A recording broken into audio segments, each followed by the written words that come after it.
Welcome back to the Deep Dive. We're continuing our journey through the book of Enoch, and this is our seventh exploration. That's right. And today we're really digging into Erik H. Jansen's retelling of 3 Enoch, often called the Book of the Palaces. It's a fascinating text. We're focusing specifically on Rabbi Ishmael's ascent, his journey upwards. Exactly. This is a core part of 3 Enoch Ishmael's trip through the heavens, the revelations he gets, and especially his encounter with, well, Metatron. Yeah, Metatron is central here.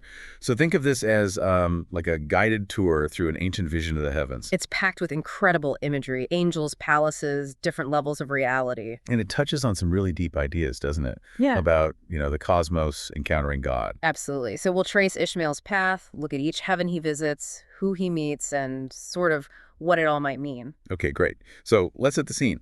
The story kicks off with Rabbi Ishmael in the temple in Jerusalem. It's nighttime.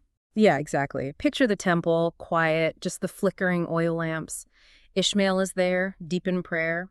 The text paints this picture of him being really devout, seeking connection in a troubled world. It establishes this real sense of sacred space, doesn't it? A longing for something more. Definitely. And then things start to happen. Right. The divine encounter begins.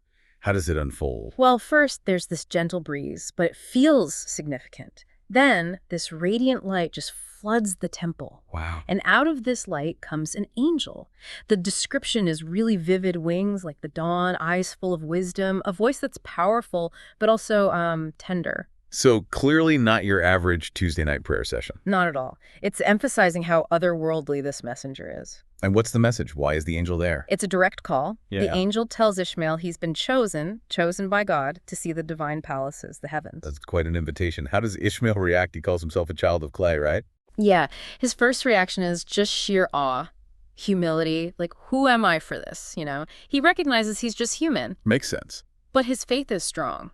So despite maybe some fear or just being overwhelmed, he accepts. He agrees to go with the angel. Okay, so he accepts the call, and then the journey begins. How does the transition happen from earth to the heavens? It's described as pretty instantaneous. The temple fades away and suddenly they're ascending.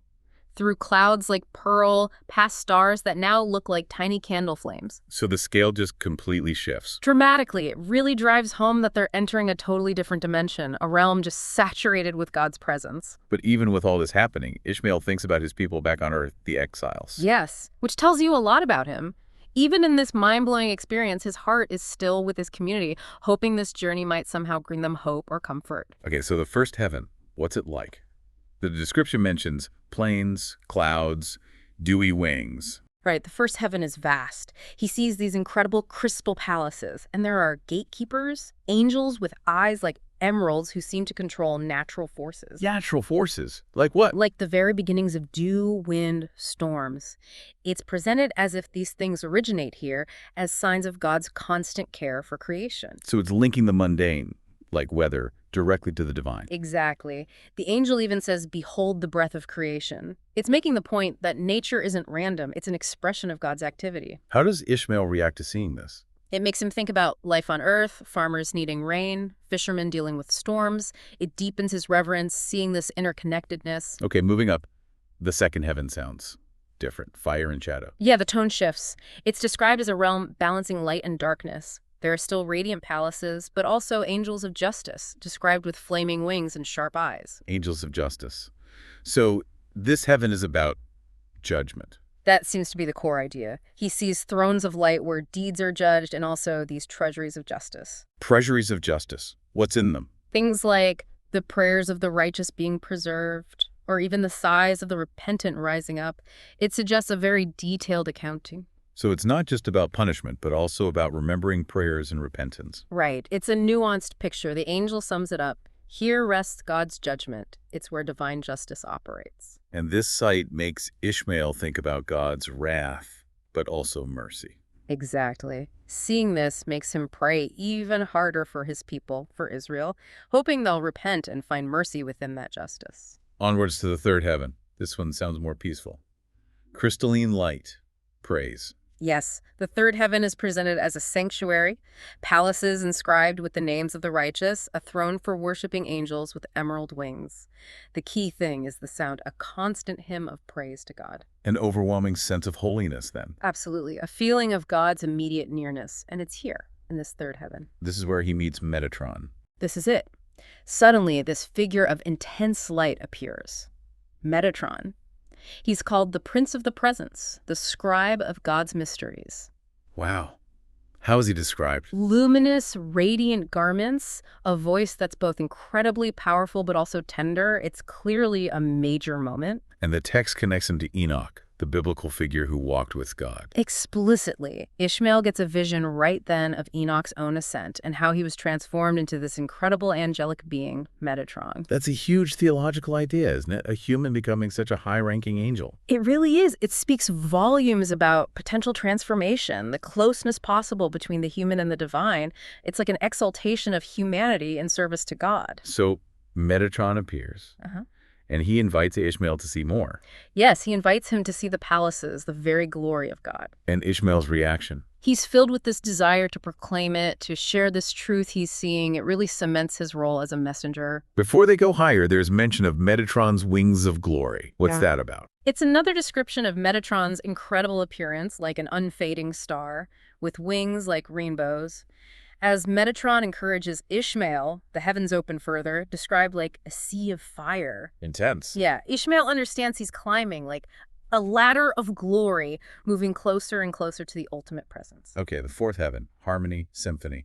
What does he see here? This realm is all about cosmic order. Palaces of ruby and sapphire, light brighter than stars. He sees angels of flame who guide the planets, the stars, the seasons on Earth. Like cosmic conductors. Sort of, and there are treasuries of wisdom containing God's decrees, thrones for angels who maintain this order. And Metatron calls it. Behold the symphony of the cosmos. It's all about the intricate, harmonious design of creation, all working according to God's plan. And seeing this makes Ishmael think about past prophets. Yeah, it connects his own experience to that lineage, those who came before him who also had these profound encounters. It grounds his vision in history. Fifth heaven, silence and justice. A bit more sobering again. A different feel, yes. Palaces of silver light. Angels with a quiet, serene strength guarding the place. And crucially, books of light. Books recording deeds. Like in the second heaven. Even more explicitly here, it seems. Detailed records, and also vessels carrying prayers up towards God's throne. It emphasizes record-keeping, but also that prayers do ascend. And Metatron's summary here. Here the heart is weighed. It's about inner intention, the motivations behind actions being scrutinized. Which prompts another plea from Ishmael for his people. Yes. Seeing this divine accounting makes him plead for mercy and reflect on things like temple sacrifices, the earthly ways of seeking atonement, hoping mercy balances the judgment. Okay, sixth heaven, radiant glory. Sounds like we're getting close. Definitely ramping up. Palaces made of diamond, a sea of light, just countless angels singing praises, archangels described like suns carrying God's decrees, a throne of fire for angels of wisdom. So a real concentration of heavenly power and activity.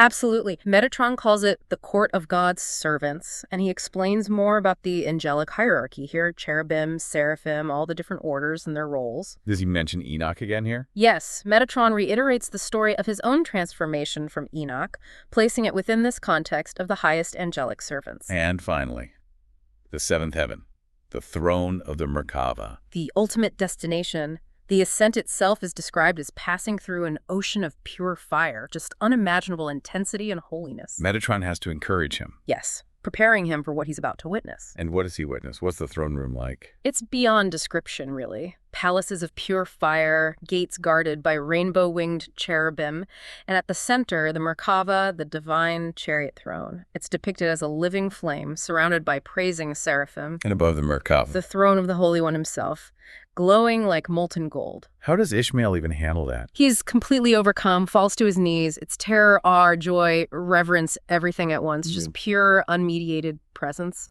And Metatron makes a definitive statement here. He declares, this is the throne of the Almighty. No ambiguity. And he restates his own position as guardian of these mysteries. Again, referencing his origin as Enoch. Now, beside the Merkava, with his 72 names of power, he says, I am the voice of God's will. So Metatron is like the prime minister of heaven, almost. the chief servant and revealer. That's a good way to put it.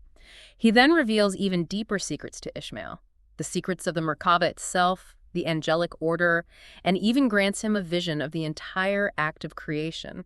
A vision of creation itself. Wow. From the very beginning. And after all this, Metatron gives Ishmael his mission: proclaim this truth. But Ishmael stays there for a while, 30 days. Yes, for a period of intense instruction directly from Metatron in the seventh heaven. What kind of things does he learn? Details about all the palaces in the heavens, the real nature of sin, how it separates us from God, the rewards for the righteous, and the absolute justice of God's judgments. Does he learn about the future too? He does.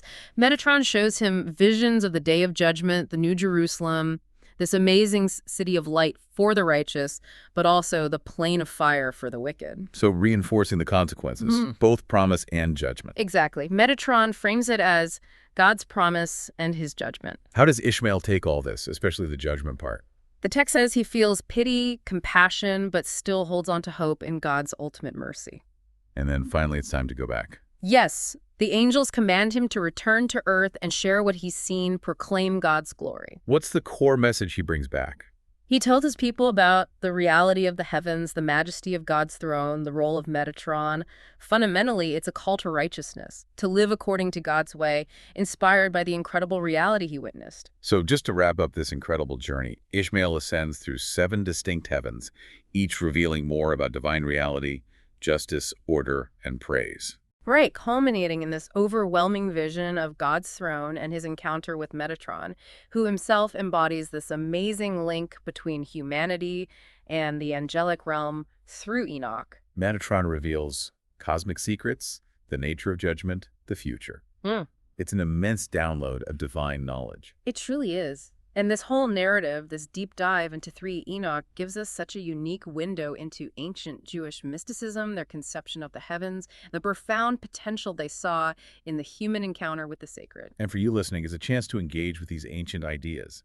The imagery alone is stunning, but it also prompts reflection on, well, faith, justice, the afterlife. Yeah, and maybe consider what this detailed hierarchical vision of the cosmos revealed through such a profound encounter tells us about that deep human desire to connect with and understand something beyond our everyday world.